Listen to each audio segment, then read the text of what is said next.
Olá, tudo bem?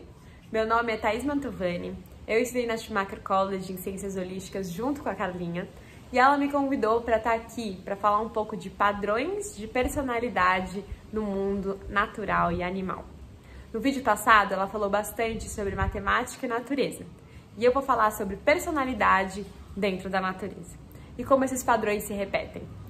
Bom, existem inúmeros jeitos da gente olhar para as personalidades humanas. O Enneagrama, por exemplo, é um desses, onde tem 9 tipos de personalidades humanas diferentes. Mas a gente já fez tantos testes de personalidade, não é mesmo? No mundo natural não é diferente, existem padrões de personalidades que se repetem e nós estamos descobrindo eles apenas agora. Na Schumacher, nós tivemos um módulo chamado Ciência das Qualidades, onde o nosso professor Mark Rainer falou um pouco sobre o estudo dele de personalidades animais e como elas podem ser observadas em seu jeito de ser e refletidas no seu físico. Então eu vou contar um pouquinho do trabalho do Mark. Ele fala de threefoldness, que um termo veio do Rudolf Steiner, aonde existem polaridades e dessas polaridades nasce uma terceira qualidade.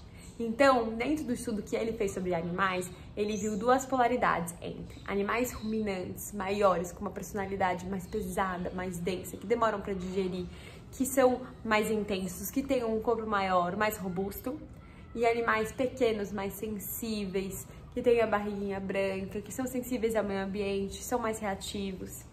E dessas polaridades nasceu um meio, que são os carnívoros, os animais que são que lutam, que correm, que são ativos, que são as panteras, que são os cachorros selvagens. Então, assim, bem por cima essa explicação básica do que o Mark passou pra gente.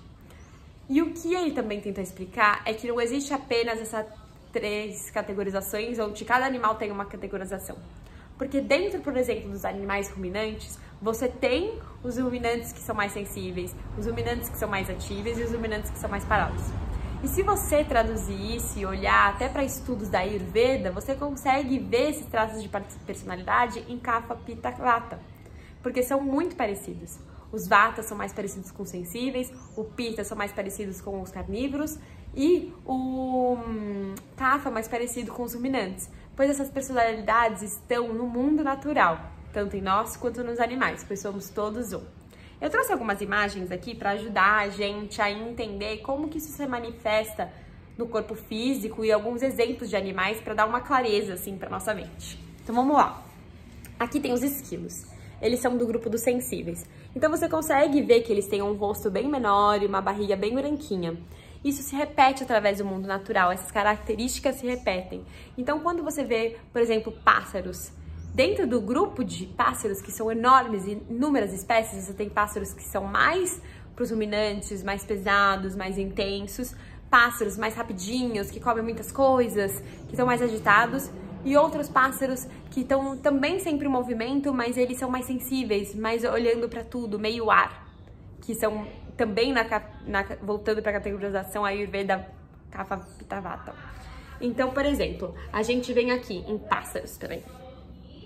E você olha aqui pássaros. Existem inúmeros diferentes tipos de pássaros quando você digita pássaros no Google. Mas se você olhar com calma, você consegue ver pássaros que têm a barriguinha mais branquinha. Então, por exemplo, esses pássaros aqui que nós conseguimos ver. Esses pássaros são mais sensíveis.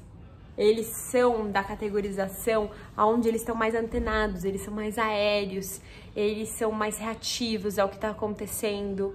Então, no meu ver, no ver do Mark, né? Esses pássaros que têm a barriguinha branca, eles são do grupo dos sensíveis, porque eles são menores, têm as cabeças menores, mas isso é uma característica que aparece no mundo material da personalidade deles.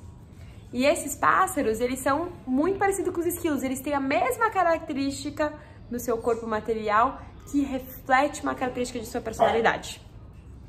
Bom, vamos lá. Se a gente olhar agora para os ruminadores, a vaca, por exemplo, ela tem todo um estilo do corpo dela, a grandeza, o jeito da pata, a barriga, muitos estômagos, o jeito de digerir. Se a gente olhar aqui também, o búfalo, ele é bem parecido no seu jeito do corpo, um corpo grande, o mesmo jeito de pata, um jeito mais pesado. A gente relacionaria na Ayurveda com um Kapha. O elefante também têm a mesma forma de corpo, a mesma forma de personalidade. Não que eles não sejam diferentes entre si, eles são, mas eles fazem parte de um padrão de personalidade animal, onde no seu físico manifesta a sua personalidade interior. E para terminar, para falar dos carnívoros, a gente vê, por exemplo, os leopardos, que têm um corpo mais intermediário entre os dois corpos. Ele não é nem pequeno nem grande, ele é um corpo intermediário, ele é caçador, ele é ágil, ele é fogo dentro da sua personalidade. A gente está falando de coisas subjetivas, a gente está falando de uma ciência de qualidades. E por último, dentro desse mesmo esquema, os cachorros selvagens, por exemplo, que não são parte dos gatos, mas também são carnívoros, caçadores, têm o mesmo estilo corporal, as mesmas pintas no corpo. Então a gente está falando aqui de características que aparecem no nosso corpo físico, que são manifestadas pelas nossas personalidades. Então, por exemplo, existem pessoas também que são maiores, são mais pesadas, que isso não significa que elas sejam melhores ou piores do que as outras, mas é um estilo da sua personalidade que se manifesta no físico. E não maior de ser gorda, maior de estrutura, de osso, entendeu? É o jeito dela de ser. Tem pessoas que são mais fininhas, super elétricas, qualquer coisinha eles estão na reação. Isso não é diminuir, isso é personalidade. Tem pessoas que são mais fogo, mais ativas, digerem com muita facilidade, têm muita fome. Então, eu acho muito legal ver o quanto isso se repete no mundo natural e quanto isso se repete também no nosso mundo, pois somos natureza. E o quanto a gente consegue ver essas personalidades se manifestando no universo. E que a gente consegue olhar para o mundo natural e ver eles com manifestação não só do seu corpo físico quantitativo, né? Mas como com sentimentos, com jeitos de ser. O búfalo é diferente do elefante, que é diferente da vaca, mas todos têm uma personalidade em comum. Os pássaros são diferentes dos esquilos, mas eles têm uma personalidade em comum. E o cachorro selvagem e as hienas, por exemplo, são muito diferentes dos leopardos, mas eles têm uma personalidade em comum. E aí você vai começando a ver que isso transcende perante qualquer tipo de espécie e que são padrões, a mágica da vida acontecendo. Então, muito obrigada por escutar. Qualquer dúvida, manda pra mim ou pra Carlinha e a gente está disponível para conversar com vocês. Tchau, tchau!